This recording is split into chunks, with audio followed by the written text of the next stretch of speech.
नमस्कार, आप देख रहे हैं आई इंडिया और मैं हूं डॉक्टर पंकज सिंह गौर। यूपी की राजनीति के केंद्र बिंदु में एकाएक आरएलडी के मुखिया जयंत चौधरी आ गए हैं। वैसे भी जैसे जैसे लोकसभा चुनाव नजदीक आता जा रहा है, वैसे वैसे यूपी में राजनीतिक गर्माहट और बढ़ती जा रही है। जयंत चौधरी की जिस बात को लेकर चर्चा हो रही है, उस पर नजरें भारतीय जनता पार्टी, समाजवादी पार्टी, कांग्रेस और बहुजन समाज पार्टी से लेकर आजाद समाज पार्टी की भी लगी हुई है। लेकिन हैरत की बात यह है कि जयंत चौधरी को लेकर मीडिया की रिपोर्ट्स में यह कहा जा रहा है कि उनका भाजपा से गठबंधन होने जा रहा है, सीटें भी फाइनल हैं। दूसरी तरफ समाजवादी पार्टी के राष्ट्रीय अध्यक्ष अखिलेश यादव, राष्ट्रीय महासचिव शिवपाल यादव और सांसद डिंपल यादव यह सफाई दे रही हैं कि उनका दिल कह रहा है कि जयंत चौधरी भाजपा के साथ नहीं जा सकते हैं। मगर जयंत चौधरी की ओर से इस पूरे मामले पर कोई ट्वीट कर अपनी बात कहने के बजाय चुप्पी साधी रखी गई हुई है, जो चर्चाओं को और बढ़ा रही है, साथ ही यूपी की राजनीति में गर्माहट को बढ़ा दिया है। यह तो सभी मानते हैं कि राजनीति में कुछ भी असंभव नहीं है। पिछले दिनों समाजवादी पार्टी के मुखिया अखिलेश यादव ने इंडिया गठबंधन का हिस्सा रालोद को 7 सीटें देने का ऐलान कर अजीत सिंह के समाजवादी पार्टी के साथ होने का भले ही संदेश देने का काम किए हों, लेकिन अजीत सिंह के मन में कुछ और ही चल रहा है। इसके पीछे रालोद को जो सीटें दी जानी बताई गई हैं, उसके पीछे समाजवादी पार्टी की चालाकी भी मानी गई। चालाकी यह कि सपा ने रालोद को कैराना सीट देने की भले ही बात कही हो, लेकिन यहाँ से पार्टी नाहिद हसन की बहन इकरा हसन को रालोद के सिंबल पर लड़ाना चाहती है। मुजफ्फरनगर से सपा पार्टी के राष्ट्रीय महासचिव हरेंद्र मलिक को रालोद के सिंबल पर उतारना चाहती है। इसी तरह बिजनौर से सपा पार्टी की नेत्री रुचि बीरा को आरएलडी के सिंबल पर लड़ाना चाह रही है। अब बची 4 सीटें मथुरा, बागपत, हाथरस और एक अन्य, यहाँ के लिए रालोद को अपनी प्रत्याशी उतारने का मौका देना चाहती है। उधर रालोद चाहती है कि पार्टी के प्रदेश अध्यक्ष रामाशीष राय के लिए देवरिया लोकसभा की सीट छोड़ी जाए। सपा छोड़ना नहीं चाहती है और रालोद सपा के किसी भी निर्णय से फिलहाल सहमत अभी नजर नहीं आ रही है। इससे पहले भी नगर निगम के चुनाव में आरएलडी के सीटों पर सपा ने अपने प्रत्याशी उतार दिए थे, जिसमें दोनों दलों के बीच तल्खी बढ़ी थी। अगर 2022 विधानसभा चुनाव में देखें तो 40+4 का फार्मूला सपा और रालोद में तय था, लेकिन सपा ने रालोद को 33 सीटें दी थी। उसमें भी माठ विधानसभा सीट पर संजय लाठर को लड़ा दिया, जबकि इस सीट पर जयंत चौधरी ने श्याम सुंदर शर्मा को हराया था।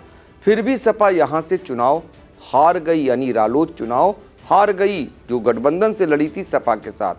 जब राज्यसभा भेजने की बारी आई तो अखिलेश यादव ने डिंपल यादव को भेजने की बात कही। रालोद मुखिया जयंत चौधरी ने राजस्थान से कांग्रेस के कोटे से राज्यसभा जाने का पेपर तैयार कर लिया। तब अखिलेश यादव ने ट्वीट कर जयंत चौधरी को राज्यसभा भेजने की जानकारी दी। ऐसे में रालोद मुखिया जयंत चौधरी के भाजपा से गठबंधन होने के बीच क्या फिर अखिलेश यादव कोई बड़ा कदम उठाकर जयंत चौधरी को इंडिया गठबंधन में बने रहने को मना सकते हैं, या आने वाला समय बताएगा। अब दूसरा पहलू जान लेते हैं। दूसरी तरफ रालोद को भाजपा से गठबंधन करने का ज़्यादा फायदा नजर आ रहा है। पूर्व के नतीजों पर अगर नज़र डालें तो 2002 में आरएलडी बीजेपी का जब गठबंधन हुआ, यूपी में आरएलडी के 14 विधायक चुने गए। 2009 के लोकसभा चुनाव में भाजपा की जब कोई हवा नहीं थी, रालोद गठबंधन पर कर लड़ी 7 सीटों में से 5 सीटें जीती। 2014 में यही रालोद जब कांग्रेस से गठबंधन कर लड़ी तो सभी सीटें हार गई। इतना ही नहीं, 2019 में जब सपा बसपा आरएलडी का गठबंधन हुआ और 3 सीटों पर रालोद लड़ी तो मुजफ्फरनगर से अजीत सिंह, बागपत से जयंत चौधरी और मथुरा से कुंवर नरेंद्र सिंह जीत नहीं सके। रालोद मुखिया के भाजपा से गठबंधन करने की चर्चाओं को लेकर पिछले दिनों के घटनाक्रम पर भी नजर डाल लेते हैं।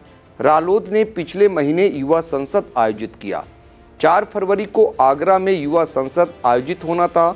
2 फरवरी को पार्टी की ओर से कहा गया कि मौसम खराब है। 12 फरवरी को खतौनी में चौधरी अजीत सिंह की जन्म जयंती पर प्रतिमा का अनावरण किया जाना है। लेकिन अब यह कहते हुए उसे टाल दिया गया कि अभी वहां तैयारी पूरी नहीं हुई है, आगे अनावरण होगा। उधर दूसरी तरफ रालोद के नेताओं को मुखिया की ओर से चुप रहने का संदेश आना भी बहुत कुछ कह रहा है। बताया जाता है कि केंद्रीय मंत्री पीयूष गोयल जयंत चौधरी के भाजपा के साथ गठबंधन करने की पूरी स्क्रिप्ट तैयार करने में लगे हुए हैं। आपको जयंत चौधरी के प्रति 2022 विधानसभा चुनाव में दिए गए गृह मंत्री अमित शाह के उस बयान को भी सुनाते हैं, जिसमें उन्होंने कहा था कि जयंत चौधरी अच्छे हैं लेकिन गलत जगह हैं, जो साबित करता है कि भाजपा ने उन पर कब से नजरें गड़ा रखी थी।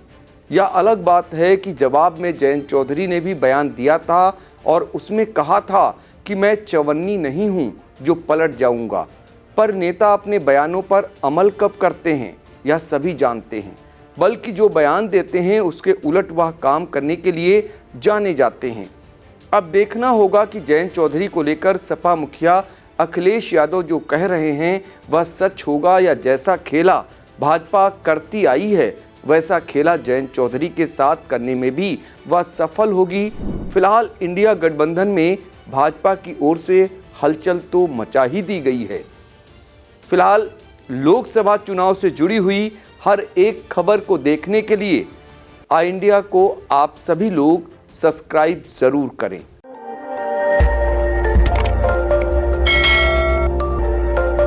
खबर आपकी, नजर हमारी। देखते रहिए आई इंडिया।